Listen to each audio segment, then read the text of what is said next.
በ23ኛው የ2026 የፊፋ ዓለም ዋንጫ 103ኛ ጨዋታ ላይ ደርሷል። አንድ ብቻ ይቀራል። 48ቱም ሀገራት ተመኝተውትና የግላቸው ለማድረግ ተስፋ ሰንቀው የተጓዙለት የዋንጫ ሸሚያ አሁን ሁለት ሀገራት ላይ ብቻ ተንጠልጥሏል። የሊዮኔል ሜሲ ሀገር አርጀንቲናና የላሚን ያማል ሀገር ስፔን ለዋንጫ የሚፋለሙበት ዓለም በጉጉት የሚጠብቀው የፍጻሜ ጨዋታ ብቻ ይቀራል። ከዚህ በፊት የተደረጉት 103 ጨዋታዎች 307 ጎሎች ተቆጥረዋል። በአንድ ጨዋታ በአማካይ 2.98 ጎል እንደማለት ነው። በ103 ጨዋታዎች የተመዘገቡት ቢጫ ካርዶች ብዛትም 263 ላይ ደርሷል። በአንድ ጨዋታ በአማካይ 2.55 ቢጫ ካርድ እንደማለት ነው። አጠቃላይ የተመዘገቡት ቀይ ካርዶችም 14 ቀይ ካርድ ላይ ደርሰዋል። ይህም በውድድሩ አዲስ ሪከርድ ነው።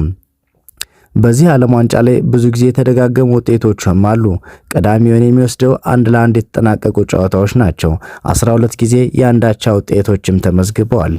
ከፍተኛ ግብ የተቆጠረበት ጨዋታም ፈረንሳይ ከእንግሊዝ በደረጃ ጨዋታ 4-6 ሲጠናቀቅ በአጠቃላይ 10 ግቦች ተቆጥረዋል። ኪሊያን ምባፔ ከፈረንሳይ በ10 ጎሎች፣ ሊዮኔል ሜሲ በ8 ጎሎች የኮከብ ጎል አስቆጣሪነቱን እየመሩም ይገኛሉ።